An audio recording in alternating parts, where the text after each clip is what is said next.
नमस्कार। आज हम लोग पढ़ेंगे संत रैदास के जीवन के बारे में। आज हम लोग इनके सांस्कृतिक और सामाजिक परिवर्तन के बारे में जानेंगे। इनका जन्म होता है बनारस में, बनारस उत्तर प्रदेश के बनारस में इनका जन्म होता है। बनारस यानी काशी में। मृत्यु भी इनकी काशी में ही हो जाती है, यहीं पे मर भी जाते हैं। यानी 15वीं शताब्दी में इनका जन्म होता है।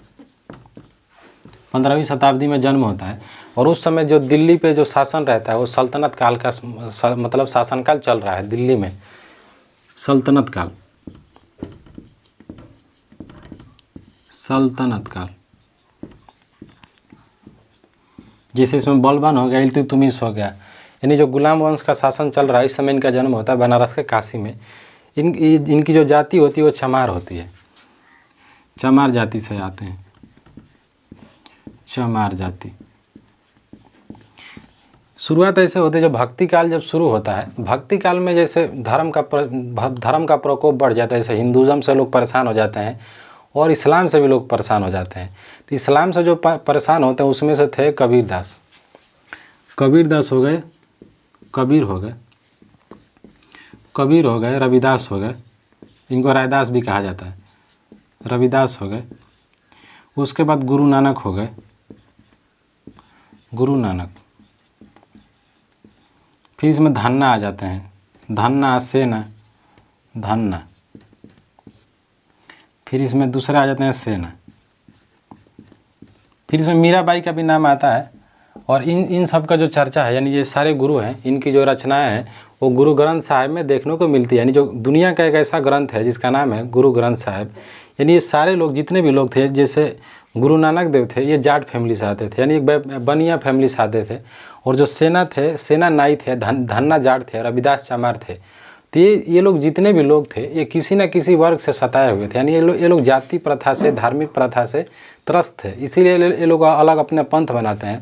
और पंथ में क्या है कि ये लोग धार्मिक बातें नहीं करते, ये निरंकार ब्रह्म की बात करते हैं। यानी कहते हैं कि ईश्वर नहीं है, ये लोग निरंकारता की बात करते हैं। जैसे कबीरदास लिखते हैं कि कंकड़ पत्थर जोड़ के मस्जिद दियो बनाए, ता चढ़ मुल्ला बाग लगाए, बहरा भया खुदाए।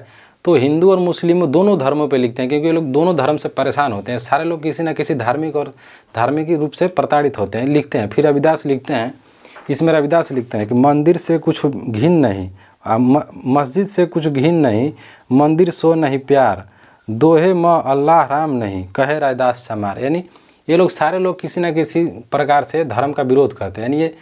यानी ये इनकी जो भक्ति होती है निर्गुण होती है, निर्गुण होती है, या किसी भगवान को नहीं मानते। निर्गुण भक्ति के मतलब, निर्गुण भक्ति के मतलब ये लोग मानते हैं। फिर इसमें आते हैं, फिर हम लोग देखेंगे कि एक कैसे जो रविदासिया धर्म है, एक कैसे एक रविदासिया धर्म बन जाता है। क्योंकि इनका जन्म तो होता है बनारस में और एक संत होते हैं। संत होते हुए कैसे इनका सिखिज़म में एक धर्म बन जाता है। कारण है कि जो गुरु नानक देव थे, गुरु नानक देव जब धर्म बनाते हैं तो उसमें इनके द्वारा कहा जाता है कि लंगर छकना और संगत लगाना, यानी संगत लगाना यानी साथ में बैठना और साथ में खाने का कंसेप्ट लाया जाता है गुरु नानक देव के साथ, उनके द्वारा लाया जाता है। फिर ये जो सिखिज़म है ये इस रूल को फॉलो करता है और उस समय से लेकर अभी तक ये बात फॉलो हो रही है। जो लंगर लगाया जाता है गुरुद्वारा में खिलाया जाता है। लेकिन इस कहानी में ट्विस्ट तब आता है कि वहाँ के क्योंकि भारत जो है, भारत जातियों का देश है। इसमें क्या होता है कि जो वहाँ के जो चमार लोग थे, यानी जो दलित लोग थे सिखिज़म में, उन लोगों को मंदिर यानी वो यानी मंदिर में तो पहले ही नहीं जाने दिया जाता था। तो मंदिर से परेशान हो गुरु नानक देव अपना अलग पंथ चलाते हैं जिसमें जाति प्रथा का विरोध करते हैं। फिर जब सिखिज़म आता है, सिखिज़म में भी जाटों का कब्जा हो जाता है, यानी वहाँ को जो बड़ी जाति है उनका कब्जा हो जाता है और वो लोग मस्जिद उसमें नहीं जाने देते, यानी जो गुरुद्वारा में जाने से ही मना कर देते हैं। जब ये लोग जाते हैं तो दरवाजे के पीछे से, यानी गुरुद्वारे के सामने से घुसने का अधिकार नहीं था। चमार जो होते थे, चमार लोग कभी भी गुरुद्वारे में सामने से नहीं घुस सकते थे, साइड में जाके पानी पीना होता था, प्रसाद लेना होता था।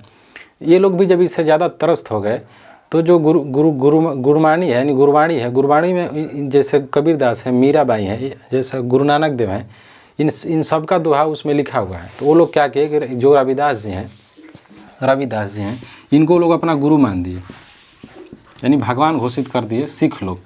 यानी सिख में जो चमार थे, जो सिख चमार थे, चमार सिख जो थे रविदास को गुरु मान दिए और ये लोग उनकी पूजा करने लगे। इसीलिए वो लोग हर साल ट्रेन बुक होती है वहाँ से बहुत सारे श्रद्धालु जो होते हैं पंजाब से बनारस आते हैं घूमने के लिए।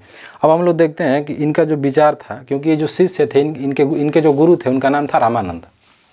अभी हम लोग देखते हैं रामानंद के बारे में, क्योंकि रामानंद के 2 शिष्य थे, पहले थे तुलसीदास और दूसरे थे रविदास। तो रामानंद जो है भक्ति, जो राम भक्ति के जनक कहा जाता है इनको, ये राम भक्ति के जनक कहा जाता है रामानंद को, क्योंकि एक ब्राह्मण थे। इनका जन्म होता है प्रयागराज में।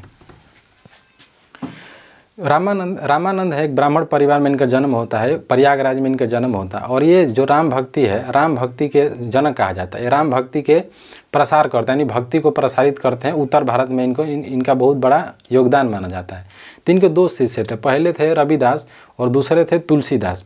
लेकिन रविदास कितना अच्छा बात लिखते हैं। अभी रविदास कहते हैं कि समाज में जाति प्रथा छुआछूत नहीं होनी चाहिए, वही रविदास कहते हैं कि मन चंगा तो कठौती में गंगा।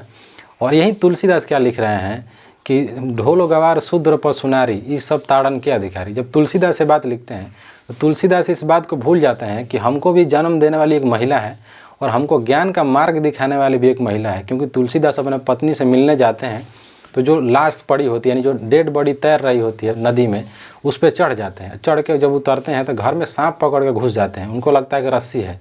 वहीं इनकी पत्नी कहती है कि जितना ध्यान तुम मेरे प्रेम में लगाए हो, उतना ध्यान तुम भगवान में लगाए होते तो तुम कहाँ होते। लेकिन वही तुलसीदास बनारस आते हैं, शिक्षा लेते हैं। शिक्षा लेने के बाद तुलसीदास लिखते हैं कि ढोल गवार शूद्र पशुनारी, ये सब ताड़न के अधिकारी। यानी महिला के प्रति और दलितों के प्रति कितना अच्छा बातें लिख रहे हैं तुलसीदास। वहीं रविदास क्या लिख रहे हैं कि जाति प्रथा, मन चंगा तो कठौती में गंगा, ऐसे ऐसी बात लिखते हैं। और किसी भी ब्रह्म को मानने से इनकार करते हैं रविदास। और हम लोग देखते हैं कि मीराबाई, यानी मीराबाई के बारे में भी कहा जाता है कि मीराबाई भी जो रविदास थे, इनकी जो दोहा पढ़ के बहुत प्रभावित हुई और इनको फॉलो करती थी बहुत ज़्यादा। आने का भी प्रयास